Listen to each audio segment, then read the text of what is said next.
کیا کبھی آپ نے سوچا ہے کہ جب زمین پر ہر طرف پانی ہی پانی تھا، جب پہاڑ بھی سر جھکا چکے تھے، جب آسمان اور زمین کے درمیان کوئی پناہ باقی نہ رہی، تو انسان کہاں گیا؟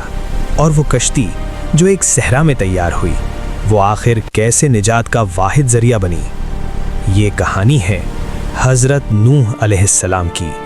ایک نبی، ایک قوم، ایک کشتی اور ایک ایسا طوفان جو تاریخ کو ہمیشہ کے لیے بدل گیا۔ حضرت نوح علیہ السلام کا واقعہ قرآن مجید میں بار بار بیان ہوا ہے۔ یہ صرف ایک تاریخی قصہ نہیں، بلکہ انسانیت کے لیے ایک مستقل پیغام ہے۔ یہ کہانی صبر کی ہے، دعوت کی ہے، انکار کی ہے اور آخرکار اللہ کے فیصلے کی۔ حضرت نوح علیہ السلام ان اولین انبیاء میں سے ہیں جنہیں ایک طویل عرصے تک اپنی قوم کی اصلاح کا فریضہ دیا گیا۔ یہ واقعہ ہمیں بتاتا ہے کہ جب حق کو مسلسل ٹھکرایا جائے تو پھر انجام کیا ہوتا ہے۔ وقت خاموشی سے گزر رہا تھا، زمین آباد تھی مگر دل ویران ہو چکے تھے۔ قوم نوح بتوں کی عبادت میں مبتلا ہو چکی تھی۔ ود، سوا، یغوث، یعوق، نصر یہ صرف نام نہیں تھے، یہ انسانوں کی گمراہی کی علامت تھے۔ حضرت نوح علیہ السلام راتوں کو بھی پکارتے رہے، دن کے اجالے میں بھی سمجھاتے رہے، اے میری قوم، اللہ کے سوا کسی کی عبادت نہ کرو، میں تم پر ایک بڑے دن کے عذاب سے ڈرتا ہوں۔ لیکن جواب میں ٹھٹھا تھا، تمسخر تھا اور انکار تھا۔ 950 سال ایک نبی نے دعوت دی، لیکن ماننے والے گنتی کے تھے۔ وقت کے ساتھ قوم کا انکار سخت ہوتا گیا۔ وہ کہتے، یہ تو ایک عام انسان ہے، اگر یہ سچا نبی ہوتا تو کوئی فرشتہ آتا۔ حضرت نوح علیہ السلام کا دل دکھتا تھا، مگر ان کی زبان سے بد دعا نہیں نکلی۔ وہ اللہ کے سامنے اپنی قوم کی شکایت رکھتے، اے میرے رب، میں نے انہیں پکارا مگر یہ بھاگتے رہے۔ یہ وہ مرحلہ تھا جہاں حق واضح ہو چکا تھا اور باطل ضد میں بدل چکا تھا۔ پھر اللہ کا فیصلہ آیا۔ ایک دن وحی نازل ہوئی، نوح، اب تمہاری قوم میں سے ایمان لانے والے ان کے سوا کوئی نہیں آئے گا۔ تم ایک کشتی بناؤ ہماری نگرانی میں۔ ایک صحرا، کوئی دریا نہیں، کوئی سمندر نہیں، اور وہاں ایک نبی لکڑی جوڑ رہا تھا۔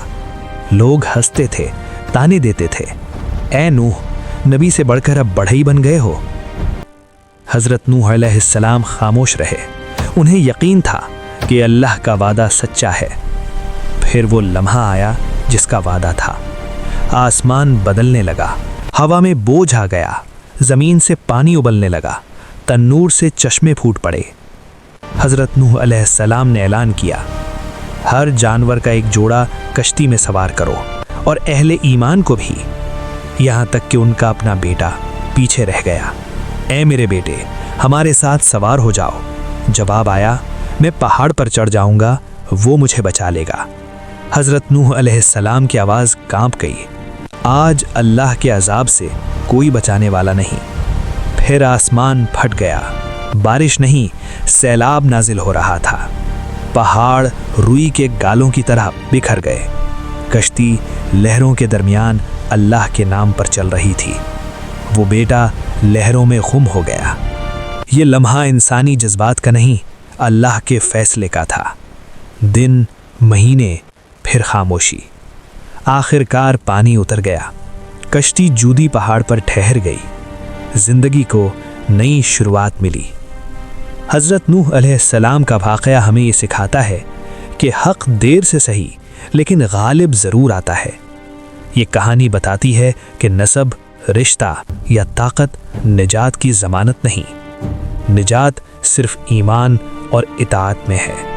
آج بھی ہم اسی کشتی کی تلاش میں ہیں، فرق صرف اتنا ہے کہ طوفان پانی کا نہیں، گمراہی کا ہے۔ سوال یہ ہے کہ کیا ہم اللہ کے حکم پر سوار ہونے کو تیار ہیں؟